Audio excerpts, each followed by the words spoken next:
السلام علیکم میرے عزیز دوستو، آج ہمارا جو ٹاپک ہے وہ بڑا اہم ہے۔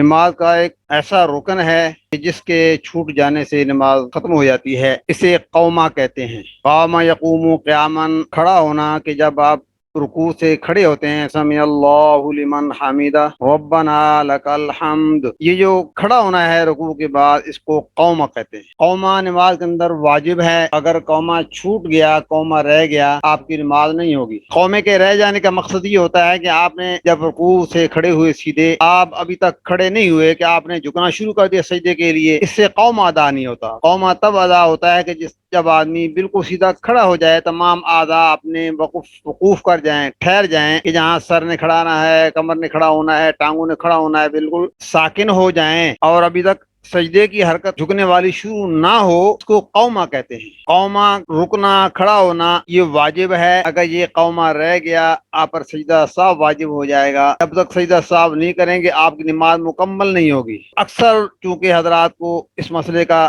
علم نہیں ہوتا، مردوں میں سے اکثر لوگ، لیکن عورتیں تو بہت زیادہ مقدار میں اس بات کا خیال نہیں رکھتی، ان کو علم نہیں ہوتا۔ اس لیے اپنے گھر میں اپنے ماں بہنوں کو یہ بتلائیں کہ قوما اور جلسہ کہتے ہیں دو سجدوں کے درمیان جب بیٹھنا ہوتا ہے، اس کو جلسہ کہتے ہیں۔ قوما بھی واجب ہے اور جلسہ بھی واجب ہے۔ قومے کا ادا کرنا یہ واجب ہے، لیکن اس کے دعا پڑھنا یہ واجب نہیں ہے، سنت نہیں ہے، بلکہ مستحب عمل ہے۔ اگر امام ہے، جب وہ قوما کرے گا تو امام کے لیے فقہائے حنفیہ کے نزدیک امام یہ قوما کی دعا نہ پڑھے، لیکن قوما کو ادا کرنا ضروری ہے۔ تو جب مقتدی کہے گا ہمیں ربنا لک الحمد، جب پڑھے گا مقتدی ربنا لک الحمد، اگر وقت ہو فرض نماز کے اندر تو وہ دعا پڑھ لے، حمدن کثیرا طیبا مبارکا فیہ، یہ دعا ہے۔ اور اگر وقت نہ ہو، سمی اللہ لمن حمدہ کے بعد ربنا ولک الحمد یا ربنا لک الحمد، یہ دونوں روایت موجود ہیں۔ اگر وقت ہو تو مقتدی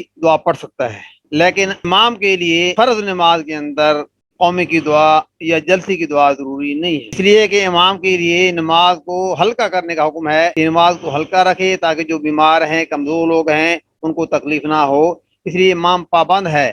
لیکن اگر مقتدی پیچھے وقت مل جاتا ہے قومے میں یا جلسے میں، وہ دعا پڑھ سکتا ہے تو وہ دعا پڑھے۔ اس دعا کی بڑی فضیلت ہے۔ فضیلت کے لحاظ سے ایک مرتبہ جناب نبی کریم صلی اللہ علیہ وسلم نماز پڑھا رہے تھے، غالباً صبح کی نماز تھی، تو آپ نے فرمایا سمی اللہ لمن حمیدہ، تو پیچھے ایک صحابی نے کہا ربنا ولک الحمد حمدا کثیرا طیبا مبارکا فیہ۔ تو جب آپ نے نماز ختم کی تو آپ نے پوچھا بھائی پیچھے کسی نے کہا یہ الفاظ کہے ہیں؟ تو ایک نے کہا یا رسول اللہ میں نے کہے ہیں۔ فرمایا میں نے دیکھا ہے کہ 30 سے زیادہ فرشتے لپک کر آ رہے تھے کہ ہم ان الفاظ کو اٹھا کر اللہ کے دربار میں پیش کریں۔ حالانکہ کرامن کاتبین تو الگ فرشتے ہیں، لیکن ان کلمات کو اٹھانے کے لیے کتنے فرشتے نازل ہوئے، اللہ کو یہ الفاظ بہت پسند آئے۔ تو لہذا اگر وقت ہو فرض و نماز کے اندر تو یہ ادا کریں، لیکن سنتوں کے اندر اور نوافل کے اندر اپنی عادت بنائیں۔ صحابہ کرام فرماتے ہیں کہ جب کبھی اللہ کے نبی صلی اللہ علیہ وسلم نماز پڑھ رہے ہوتے تھے، سنت یا نوافل، آپ اتنا قوما کرتے تو ہمیں یہ شبہ ہو جاتا کہ شاید آپ بھول گئے ہیں کہ آپ نماز پڑھ رہے ہیں، یعنی اتنا لمبا آپ قوما اور سجدہ جلسہ کرتے کہ ہمیں یہ گمان ہو جاتا کہ شاید آپ بھول گئے ہیں، اور اللہ کے نبی صلی اللہ علیہ وسلم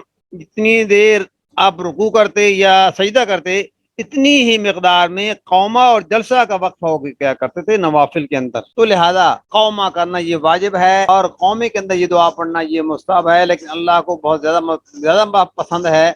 تو لہذا آپ کوشش کریں کہ آپ یہ دعا یاد کریں، اپنے گھر والوں کو یاد کرائیں۔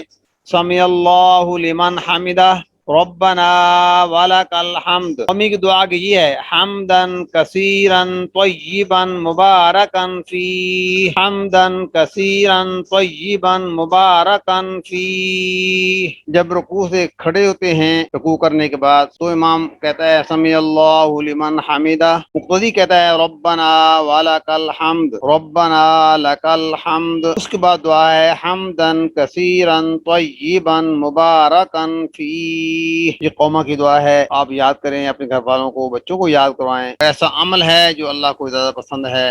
اللہ تبارک و تعالی ہماری نمازوں کو، ہمارے تمام اعمال کو قبول فرمائے۔ السلام علیکم۔